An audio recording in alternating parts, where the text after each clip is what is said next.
देवा महाराजा,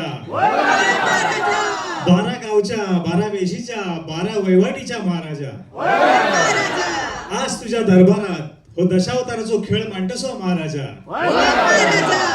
आज या खेळात विघ्नहर्ता गणपती गजानन सामील करून घे महाराजा. नटराज नटेश्वर सामील करून घे महाराज. पोरापासून थोरापर्यंत आणि म्हाताऱ्यापासून तरण्यांपर्यंत सगळ्यांका सामील करून घे महाराजा. समीक्षक परीक्षक राजी करून घे महाराजा. सिंगल स्क्रीन पासून मल्टिप्लेक्स पर्यंत आणि तंबू पासून OTT पर्यंत सगळ्यांका राजी करून सामील तू करून घे महाराजा. आणि आम्ही लेकरांनी मिळून हो खेळ या कलाकृतीच्या रूपात मांडलेलो असा त्याका उदंड यश देऊन या मराठी सिनेमाचो झेंडो उंच गगनाक भिडून दे रे महाराजा.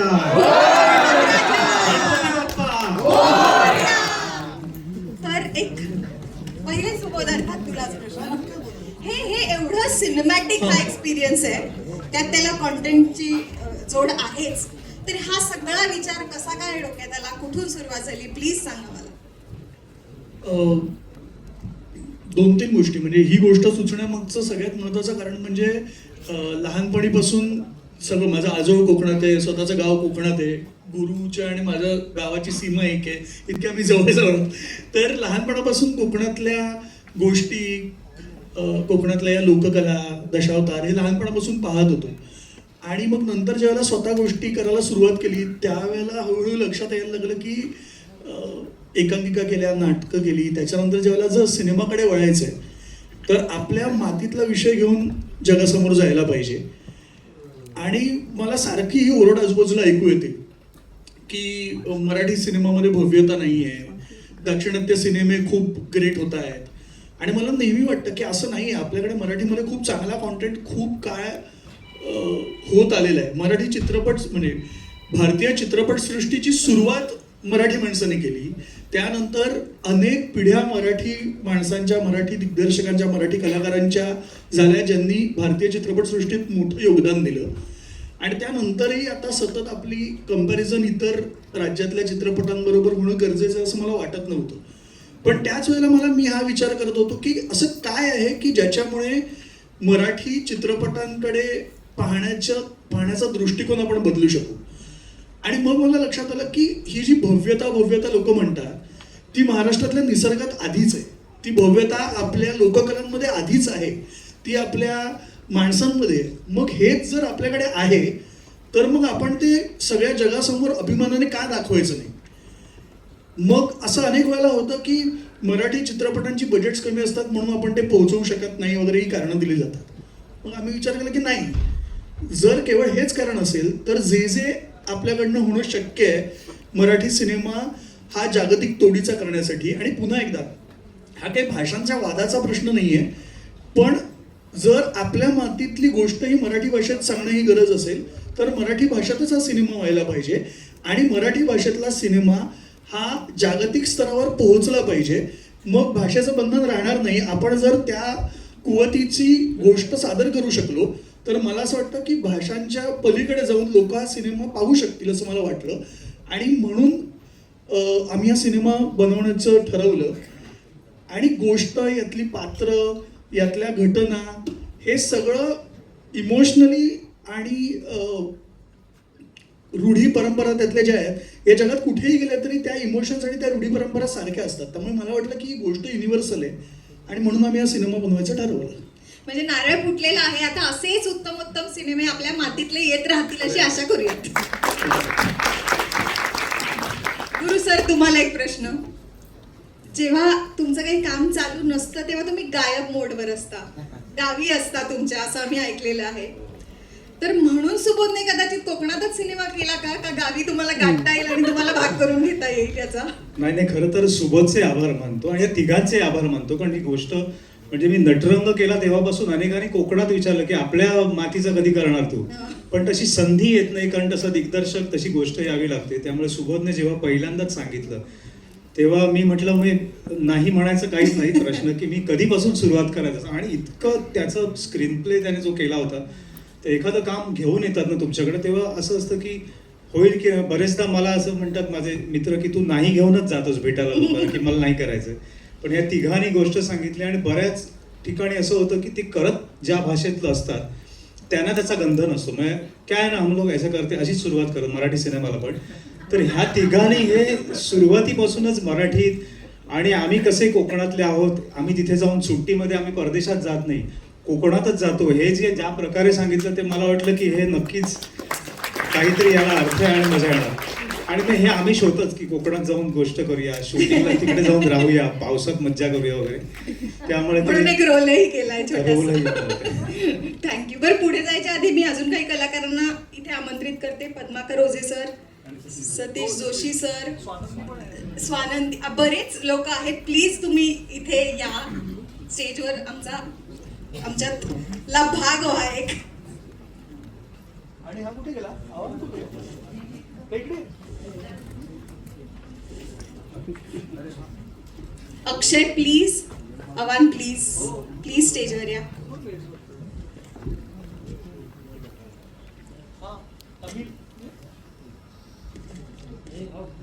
जरा येऊ द्या आमच्या.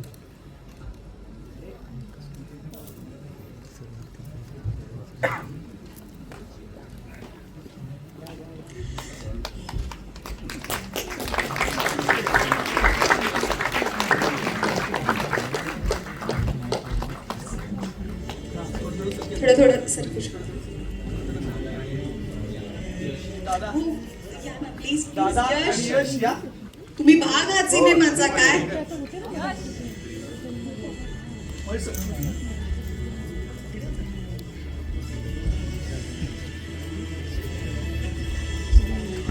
दिलीप काका, तुम्हाला प्रश्न झालाच पाहिजे, मी माहिती देते तुम्हाला. हे एवढे सगळे अवतार, एवढे गेटअप्स, एवढे वेगवेगळे लोकेशन आणि रात्रंदिवस शूट आणि हे वय कसं काय जमवलं? हे वय म्हटलं तसं चाललं असतं. ते हल्ली यायलाच लागले. तर या वयात सुद्धा तुम्ही क्वालिफिकेशन झालंय. नाही, अगदी प्रामाणिकपणे सांगायचं तर मी आता खरोखरच प्रेक्षक म्हणून बघितले. म्हणजे नट मी ह्याच्यामध्ये आहे हे विसरून गेलो. इतक्या तुम्ही जसं बघावं तसं मी आता बघितलं. म्हणजे खूपच थ्रिलिंग होता हा ट्रेलर. आणि खरंच आपण हे काही केलंय का असं मला प्रश्न पडला. आणि सुबोध मला ते बरोबर आहे, ती भव्यता करताना पण जाणवली मला पण त्याची सगळीच एकूणच ज्या प्रकारे होतं. कारण कोकणात याच्यापूर्वी मी 4-5 सिनेमे केलेत. एकाचं लेखन तर गुरुनीच केलं होतं, नारबाची वाडी. पण असं कोकण मी ह्याच्या आधी बघितलं नव्हतं.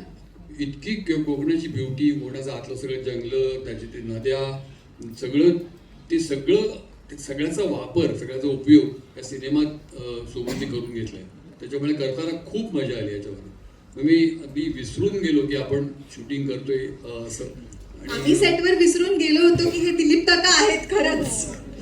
ते खूप हा वेगळा आणि खूप अगदी कायम लक्षात राहील असा अनुभव होता माझ्यासाठी.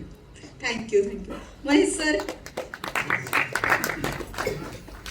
तुम्ही स्वतः निर्माते आहात, दिग्दर्शक आहात, पण तरीही नवीन दिग्दर्शकाबरोबर काम करायला कसं वाटलं? नवीन विचारसरणी, नवीन पद्धतीचं सगळं.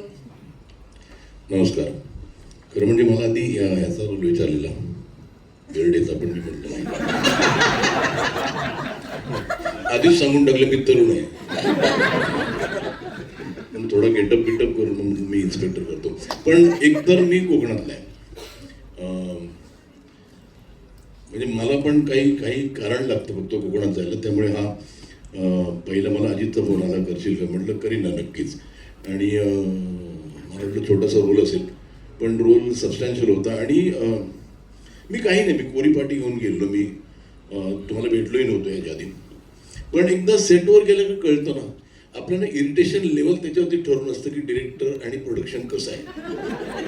हो, म्हणजे अजिबात मी इरिटेट झालो नाही. म्हणजे दे वर व्हेरी वेल प्रिपेअर्ड. आणि कुठे कॉम्प्रोमाइज नाही केलं त्यांनी या सिनेमात. काय होतं की मराठी सिनेमा म्हटल्यावर अर्धा ती कॉम्प्रोमाइजच असतं. म्हणजे स्क्रिप्टमध्ये वरती लिहितात कॉम्प्रोमाइज, नंतर स्क्रिप्ट लिहितात. पण इथे तसं नव्हतं. आणि खूप मजा आली शूटिंग करायला. आणि कोकणात आहे त्यामुळे काही एक तर खाण्यापिण्याचे आबाळ नसतात कोकणात. त्यामुळे ते. आणि हा आपला जो फॉर्म आहे वर्षानुवर्ष चाललेला, कुठेतरी तो सिनेमाच्या माध्यमातून येतोय लोकांपुढे. आपलं कल्चर, आपलं हे लोकांसमोर येणं खूप गरजेचं होतं आणि ते इतक्या ब्रिलियंटली यांनी मांडलंय ना की ट्रेलरवरनंच हा पिक्चर सुपरहिट आहे. आणि मला माहिती आहे सिनेमा काय, त्यामुळे तुम्हाला तो नक्कीच आवडेल. आणि खूप मजा आली काम करताना. आणि हे फ्युचर आहे सिनेमाचं, ही जी पिढी आहे ती, आणि he will be one in the four front याची मी तुम्हाला खात्री देतो. विजय सर, ज्या रोलमध्ये तुम्ही आम्हाला दिसताय तसं तुम्हाला सिनेमात तरी बघितल्याचं माझ्या आठवणीत नाहीये. तर अशा प्रकारचा रोल काय कसं वाटलं, ज्या पहिल्यांदा या रोलसाठी अप्रोच केलं तुम्हाला? माझेही नाही, कारण मलाही पहिल्यांदा प्रथेप्रमाणे अजितचा फोन आला सिनेमात काम करायचं. हो, त्याच्या पलीकडे उत्तर असू शकत नाही. मग सुबोधनी गोष्ट सांगितली, ती फॉर्मॅलिटी होती. पण मला गंमत अशी वाटली की मी अशा रोलमध्ये का त्याला सुचलो असेल, त्याचं उत्तर तोच देऊ शकेल. पण खरंच सिनेमा करायला खूप मजा आली. म्हणजे मी कोकणातला नाही, पण बाजूचा गोव्याचा आहे, त्यामुळे साधारणपणे सगळं सारखंच, पण अत्यंत उत्तम युनिट होतं. काम करायला खूप मजा आली. आणि आता सगळे जे म्हणतायत ना, ते सगळ्यात महत्त्वाचं मला असं वाटतं की आत्ता जो काळ आहे, तुम्ही फक्त सिनेमा नाही तर तुम्ही कथा, कादंबरी या कुठल्याही क्षेत्रात जा, जमिनीशी नातं असलेलं लेखन आणि त्या सगळ्या कलाकृती आत्ता मोठ्या प्रमाणात महाराष्ट्रामध्ये घडतायत. ही अत्यंत महत्त्वाची गोष्ट आहे. आणि तुम्ही महाराष्ट्रात जर आता बघितलं तर इकडचे म्हणजे कथा लेखक किंवा ही सगळी मंडळी खरं तर मुंबई पुण्याची नाहीच आहे, ती आतल्या मुंबईच्या आतल्या भागातले आहेत. आणि त्यामुळे ते मातीत शिरून म्हणजे जे काम एकेकाळी श्रीना पेंडसेंनी केलं ती आता हे करतायत. आणि त्या पद्धतीचा हा जे चित्रपट आहे याची खात्री आहे. आणि हा सर्व स्तरातल्या लोकांना आवडणार, कारण चित्रपट हा नुसताच मातीतला नाही तर त्याच्यात उत्कंठा आहे, त्याच्यात व्यक्तिरेखा आहे, त्याला उत्तम कथानक आहे आणि अतिशय सक्षम अशी त्याची मांडणी आहे. म्हणून हा चित्रपट सर्व लोकांना आवडेल आणि तो मोठ्या प्रमाणात बघितला जाईल. आणि या चित्रपटाचा मी भाग आहे, त्याबद्दल सुबोध आणि त्याची सगळी टीम, सुजय, ओंकार आणि अजित, सगळ्यांचे मी मनापासून आभार मानतो. आणि अर्थात माझे सगळे मित्रच बरोबर काम करायला असल्यामुळे तर आणखी मजा आली. थँक्यू. रवी सर, पुढचा प्रश्न तुम्हाला. ज्या भव्यतेबद्दल, साऊथच्या भव्यतेबद्दल सुबोध बोलला, त्याचा तुम्ही ऍक्च्युअल भाग होतात आहात वर्षानुवर्ष, तर ते सगळं आता मराठीतही होत आहे आणि त्याचा तुम्ही भाग आहात, तर कसा होता एक्सपिरियन्स? मला गेली 20 वर्ष मी सरकार 2005 जूनमध्ये रिलीज झाली होती. त्याच्यानंतर लगेचच मी साऊथला गेलो आणि मला सतत एक रुखरुख असायची की हेच जे मी साऊथला करतो हे जर माझ्या मातृभाषेत असेल तर किती बरं वाटेल. आणि ती कुठेतरी एक तहान होती ना, ती मला वाटतं यांनी मला बोलवलं आणि ऐकवलं. आणि त्यावेळेस मला लक्षात आलं असं की, आणि ज्यावेळेस प्रत्यक्ष आम्ही शूटिंगला गेलो ना तर खात्री झाली. आणि आता ट्रेलर पाहिल्यानंतर तर मी लिहून देतो आणि सही करतो खाली का आता दिवस सुरू झाले. आणि 20 वर्षाची तहान जी माझी होती ना, माझी वैयक्तिक, माझ्या मातृभाषेत काहीतरी असं व्हावं, आणि ते मला मिळालं. सर थँक्यू सगळ्यांसाठी, सगळे माझे सहकारी आहेत, कलाकार, सगळ्यांना. कारण सगळ्यांनी इतकं प्रेमाने आणि इतकं मिळून मिसळून म्हणजे शूटिंग करतोय असं वाटलंच नव्हतं आम्हाला, कधीच नाही वाटलं का शूटिंग करतोय आम्ही. तो एक असा एक उत्सव होता आणि तो आता साजरा होतोय आणि तो सगळ्यांना आवडणार आहे, खात्री आहे. थँक्यू. सुनील सर, खरं तर म्हणजे सगळेच बोलून गेले की जे काय बोलायचं आम्हाला, लोकांच्या मनात जे आहे तेही सगळे बोलून गेले. आता बोलायचं काही शिल्लक राहिलेलं नाही. फक्त एवढंच आता एक सस्पेन्स होता या चित्रपटाबद्दल, तो मी आता उघड करतो.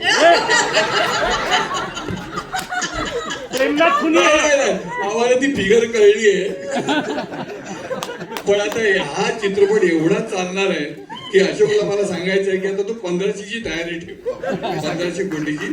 त्यामुळे आमचं मानधन पण वाढणार. थँक्यू. बोनस मिळणार. Yes, thank you.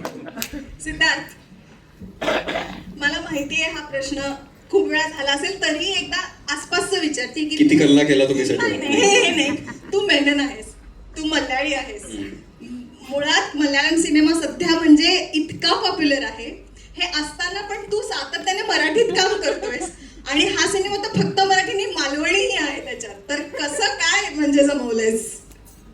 आय थिंक मी एकमेव कलाकार आहे केरळचा ज्यांनी अजून मल्याळम सिनेमामध्ये एंट्री घेतली नाही. पण नो रिग्रेट्स. म्हणजे मला असं वाटतं की प्रत्येक वेळेला मराठी दिग्दर्शक येऊन माझ्या करिअरला वाचवलेलं आहे. म्हणजे हे मी इथे डिक्लेअर करतो. आणि सुबोधला मी कॉलेजपासून ओळखतो आणि मी सुजय, ओंकार, सवई, करंडक आणि हिस्ट्री आहे त्याच्या मागे खूप. मला आता खरं तर मी आतून असा मी थरथरतोय कारण मी काय आता बघितलंय. आणि जसं रवी सरांनी सांगितलं तसं मी केरळचा जरी असलो तरी मी महाराष्ट्राचा पोरगा आहे. म्हणजे मी मराठी आहे. आणि नेहमी असं मी लहानपणापासून इतके सिनेमे मी बघतोय. म्हणजे नशिबाने माझे आई वडील इतके सपोर्टिव्ह आहेत, त्यांनी इतकं मला हे दिलंय, म्हणजे एक्सपोजर दिलंय वेगवेगळ्या सिनेमांची. मला पण असं वाटत होतं की माझा पहिला सिनेमा हिंदी होता आणि त्याच्यानंतर मी मराठीत आलो आणि मी असं होतं की हा म्हणजे हे इतकं पोटेन्शियल आहे या महाराष्ट्रात, या कलाकारांमध्ये, आपल्या सगळ्यांमध्ये. तर ह्याचं कधी ना कधीतरी एक उत्तम युटिलायझेशन होईल, एक उत्तम माउंटिंग होईल. आणि मी नावं घेत नाही पण अनेकदा माझ्या सर्कलमध्ये जाते की आता नको यार आता मराठी सिनेमा करायला वगैरे. पण मी हे प्राऊडली मी हे सांगतो की मी त्या सगळ्यांना गप्प केलंय आणि मी हे सांगितलं की नाही, हे असं तुम्ही म्हणताय हे चुकीचं आहे. आपण इथेच राहायला पाहिजे, आपण इथेच काम करायला पाहिजे आणि आपण जीव ओतून जितके सॅक्रिफायसेस करता येईल तितके करून आपण हे उभं केलं पाहिजे. नाहीतर हिस्ट्री विल नॉट फॉरगिव्ह अस, असं मला एक वाटतं. कमाल, थँक्यू. प्रियदर्शनी, तुझी जी इमेज आहे की तू आम्हाला अत्यंत आनंदी ठेवतेस, खूप हसवतेस, ग्लॅमरस, त्या सगळ्याला थोडीशी छेद देणारी ही भूमिका आहे. तुला असं वाटतं की तुझी इमेज बदलेल या सिनेमानंतर? बापरे, असा मी अजिबातच विचार केला नाही इमेज बदलेल वगैरे. आता जसं सिद्धार्थ म्हणाला तो आतनं थरथरतोय. माझं दोन्ही वेळेस धया रडून झालं ट्रेलर बघताना, कारण की इतकं भरून आलं हे सगळं बघून. आणि त्यानंतर ही जाणीव म्हणून की आपण या सिनेमाचा भाग आहोत आणि या प्रोजेक्टचा भाग आहोत. तर खूप थँकफुल आणि ग्रेटफुल वाटते आत्ता या क्षणी. हीच मेन भावना आहे. बाकी तर म्हणजे सगळे इथे उभे आहेत तर सिनेमाबद्दल मी काही वेगळं सांगायला नको. आणि सगळ्यांनी ट्रेलर बघितला त्यामुळे trailer speaks for it self. Trailer पाहून प्रेक्षक 100% थिएटरमध्ये येतील याची खात्री ट्रेलर देतोय आणि याची जबाबदारी सगळ्यांनी घेतलेली आहे. तर पुन्हा एकदा मला ओंकार, सुजय आणि सुबोध या तिघांचेच आभार मानायचे आहेत आणि विशेषतः सुबोधचे, कारण की त्याने खूप हट्टाने माझ्या कास्टिंगवरती भर दिला आणि त्याच्या डोळ्यातला विश्वास हा खूप काय अश्युरिटी देणारा होता. तर मला वाटतं इमेज ब्रेकिंग माहीत नाही पण ॲक्टर म्हणून कुठेतरी अपग्रेड झाल्यासारखं वाटतं या प्रोजेक्टमधनं पास होताना. आणि माणूस म्हणून पण कुठेतरी अपग्रेड झाल्यासारखं वाटतंय, कारण खूप खूप स्वप्नपूर्ती झाली आहे. म्हणजे की लोकांबरोबर एकाच प्रोजेक्टमध्ये बकेट लिस्टमध्ये असे अरे टक टक टक टक टक टक अशा अनेक गोष्टी झाल्या. त्यामुळे ते आहेच. आणि कोकणाशी इतक्या जवळचा संबंध आधी आला नव्हता, तर तो या निमित्ताने आला. आणि मला वाटतं इथली सगळी मंडळी एकमेकांना साथ हो नको आता बोलायला नका लागू.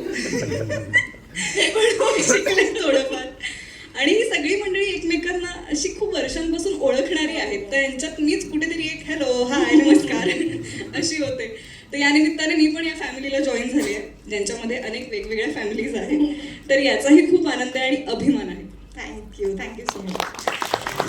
बरं हो नाही, मला अजून आहेत ना लोक विचारायचे प्रश्न. अभिनय काय तुझं इतकं काय, मुळात तू थिएटर मध्ये सातत्याने काम करतोय आता गेले अनेक वर्ष आणि हा पिक्चर आपण नाट्य कलेवरच आधारित आहे असं म्हणून त्याचा भाग व्हायला कसं वाटतंय? खरं तर ही नाट्यकला मी आज पहिल्यांदा बघितली. याआधी कधी बघण्याचा योग आला नाही आणि सिनेमात पण माझं पात्र जे आहे त्याचा या नाट्यकलेशी तसा संबंध येत नाही, पण बघायची इच्छा खूप होती. सो तुम्हाला तिघांचेही खूप आभार, तुम्ही आम्हाला ही कला दाखवली. आणि सुबोध सर, युगंधर सर, सगळ्यांचेच खूप आभार, त्यांनी माझी या सिनेमासाठी निवड केली. कारण एवढा भव्य दिव्य ऐतिहासिक सिनेमाचे आपण भाग आहोत, ही गोष्टच खूप माझ्यासाठी अभिमानास्पद आहे. त्यात माझं लहानपणापासूनच स्वप्न होतं की मला दिलीप काकांसोबत एकदा तरी काम करायचं, कारण त्यांना घाबरण्यापासून ते थेट त्यांच्यासोबत काम करण्याचं स्वप्न बघत होतो मी. आणि पहिलाच सीन त्यांच्यासोबत होता माझा शूटिंगच्या दिवशी, आणि खूप घाबरलेलो होतो, पण त्यांनी खूप छान सांभाळून घेतलं मला. सगळ्यांसोबत माझा पहिला सीन जो होता त्याच्यामध्ये मी जनरली घाबरलेलोच होतो. आणि तुझा रोलही खूप म्हणजे कळेल लोकांना. मी अजूनही घाबरलेलोच आहे, मग मी रिलीज पर्यंत घाबरलेलाच असणार आहे. त्यामुळे सदान कदा मी सिनेमात मी घाबरलो आहे. तर खूप उत्कृष्ट ट्रेलर आहे. ट्रेलर बद्दल तुम्हाला सिनेमाबद्दल कळलेलंच आहे, सगळ्यांनी सगळं बोललेलंच आहे, माझ्याकडे बोलायला काहीच राहिलेलं नाहीये. आणि त्यामुळे आवर्जून सिनेमा बघा 12 सप्टेंबरला. धन्यवाद. बरं ऐका ना, स्वानंदी इथे आली आहे, तर एक सरप्राईज आहे तिच्याकडून पण तुमच्या सगळ्यांसाठी, तर त्याच्याबद्दल काही सांगशील प्लीज? नमस्कार. सगळेच जण माझ्या मते कोकणाशी जोडलेलेच आहेत इथे, आणि मीही कोकणातली आहे. आणि आत्तापर्यंत सोशल मीडिया प्लॅटफॉर्मवरती वगैरे किंवा कार्यक्रमांमधून शास्त्रीय संगीत असेल किंवा लोकगीतं असतील बऱ्यापैकी प्रेक्षकांनी ऐकलेली आहेत. पण ह्या चित्रपटाच्या निमित्तानं माझं पहिलं प्लेबॅक आहे. एक प्रेमगीत मी ह्याच्यामध्ये गायली आहे. आणि त्यामुळे मी एबी सरांचे, गुरु सर तुमचे मनापासून आभार मानते. आणि सुजय, सुबोध, इतक्या कमाल उत्कृष्ट कलाकृतीचा एक भाग मी झाले, याचं मला खरंच खूप एक समाधान आहे. आणि खरंच मला बरं वाटतं की अरे इतक्या छान कलाकारांसोबत आपल्या मातीतल्या काहीतरी येतं आहे बाहेर, तर त्याचा मी एक छोटासा भाग आहे. तर गाणं लवकरच येईल, त्यामुळं कमाल कमाल, थँक्यू. अनिल सर, मी तुमचं काम वर्षानुवर्ष तुमच्या कामाबद्दल ऐकत आले, पण यावेळेस पहिल्यांदा तुमच्याबरोबर काम करायला मिळालं, तर तुम्हीही कोकणातले आहात, कसा होता अनुभव? कोकणातलं असूनही तळकोकण खूप कमी पाहिलं होतं. या सिनेमाच्या निमित्ताने तळकोकण पाहता आलं, एन्जॉय करता आलं. आणि थँक्यू ओशन फिल्म्स, इतका चांगल्या, अत्यंत चांगल्या आणि भव्य दिव्य प्रोजेक्टला मला जोडून घेतलं. मला देखील प्रचंड उत्सुकता आहे 12 सप्टेंबरची. थँक्यू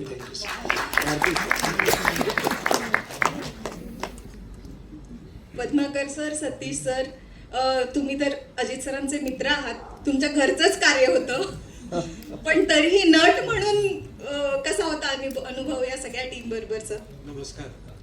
खूप वर्षांनी अशा प्रोजेक्टमध्ये काम करायला मिळालं, त्याच्याबद्दल धन्यवाद सुबोध, अजित. थोडंसं वेगळं बोलतो. समाधान आहे, आनंद आहे, कृतज्ञता आहे, नवीन मैत्री परत मिळाल्याचं एक समाधान आहे.